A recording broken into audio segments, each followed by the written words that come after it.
नमस्कार शेतकरी मित्रांनो, रॉयल बळीराजा चॅनलमध्ये आपले सर्वांचे स्वागत आहे. आज आपण बघणार आहोत 25 मे वार सोमवार रोजीचे टोमॅटो बाजारभाव. मित्रांनो, जर कोणी चॅनलवर नवीन असाल तर चॅनलला सबस्क्राईब करून घ्या. कोल्हापूर आवक 294, किमान दर 400, कमाल दर 700, सर्वसाधारण दर 540 रुपये कॅरेट.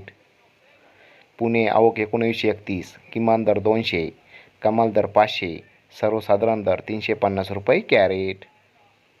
पुणे मोशी आवक 629, किमान दर 300, कमाल दर 500, सर्वसाधारण दर 400 रुपये कॅरेट. नागपूर आवक 550, किमान दर 400, कमाल दर 640, सर्वसाधारण दर 580 रुपये कॅरेट. वाई आवक 120, किमान दर 300, कमाल दर 640, सर्वसाधारण दर 540 रुपये कॅरेट. हिंगणा आवक 148, किमान दर 200, कमाल दर 650, सर्वसाधारण दर 485 रुपये कॅरेट. पनवेल आवक 800, किमान दर 800, कमाल दर 1000, सर्वसाधारण दर 900 रुपये कॅरेट. धन्यवाद.